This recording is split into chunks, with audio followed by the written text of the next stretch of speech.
Ay, dating na ang amo ko ngayon. Uy, naggawa na ako ng gawa. Hindi ko pa nilalagay ang tamar kasi para hindi kagad mawala yung lamig. Nalinis ko ng buong bahay. Para pagdating nila, malinis na. May kasama na ako mamaya. Lahat tapos. Lantsahin, labahin. Ay, pagdating naman, ayaw, tambak naman labahin. Okay lang yun. Sanay naman tayo dyan eh.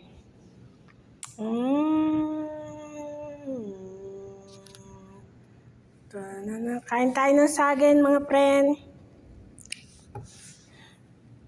Ang daming pinamili ng hipag ng amo kong babae. Kapatid na amo kong lalaki. Bechon. Mula nagbakasyon ng amo ko, nakailang bili sa akin ng KFC. Tatanong niya, lumabas ka sa labas, may in-order ako sa iyo ng KFC. Hindi na siya nagtatanong kung gusto mo. Bibili na lang talaga siya. Tatawag na lang sa cellphone, sasabihin niya, lumabas ka sa may gate. Andun na yung order kong KFC sa'yo. Tatawa tuloy ako. Kaya sabi ko, sukran, salamat madam, salamat. Mababait naman sila. Mabait yung yung amo, kapatid na amo kong lalaki. Mabait niya. Tapos, nung padating na yung amo ko, kasi dating na ngayon, nung makalawa, namili siya.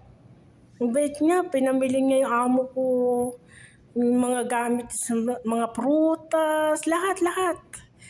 Mga testy, lahat, ang dami pinamili. Ganon siya. Pag nagbabakasyon na amo ko, bago umuwi amo ko, namimili siya. Kaya ayoko magpaiwan doon sa side na amo kong babae kasi hindi niya ako may bibili ng KFC. Kaya tinatanong niya doon sa amo kong lalaki kung saan daw naiwan si Lita. Sabi ng amo kong lalaki, ay hindi nagpapaiwan yun sa ibang bahay, doon yun sa bahay. Dito lang talaga ako gusto ko kasi nalilinis ko yung buong bahay, diba? Saka hindi apurahan, untik-utik, isang araw, isang kwarto, Utik-utik, nalilinis ko siya. Buong bahay, third floor yan ang laki, ilan na CR niyan. Hindi apurahan ng linis. Tapos yung mga kwarto, nasasabon ko pa yan, binabras ko talaga. Kaya tuwan-tuwa yan sa akin pag wala daw sila. Trabaho daw ako ng trabaho. Pero pag naandyan sila, easy lang. Andiyan sila eh. Baliktad niya ako eh. Mabait naman kasi sila, Pero bago sila umalis, iniwan naman ako ng pagkain. Sabi niya, ano gusto mo? Pumunta ka sa tindahan, mag-chat ka lang sa WhatsApp. Isang beses, nag-chat ako sa WhatsApp. Sabi ko, madam, okay lang, pumunta ako ng tindahan. Sabi niya, okay lang, walang problema. Pumunta ako. Alam niyo kung bakit ako pumunta ng tindahan. May pagkain naman ako dito. Pinamili ko si bunso ko para pagdating niya, marami siyang pagkain din sa kwarto. Siya lang pinamili ko. Binili ko ng mga chichirya, yung mga gusto niya, yung mga chocolate. Huwag niyo na itanong kung magkano naubos ko. At least sa bunso ko naman yun. Nabenta man ng amo ko.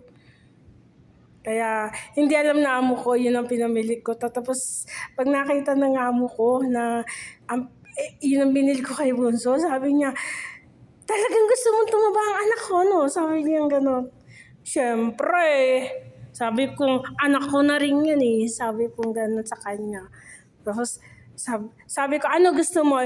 Yung mga ibang amo gal-tagal sa katulong, hindi pinapakain yung alaga eh. Siya kain ng kain. Ako naman, gusto ko pakain sa aking alaga. Galit na galit ka naman, sabi ko gano'n. Sabi niya, paano tumataba? Sabi ko, kasi lahi naman kayo na mataba. Kasi ang asawa mo, noong unang dating ko, mataba yan.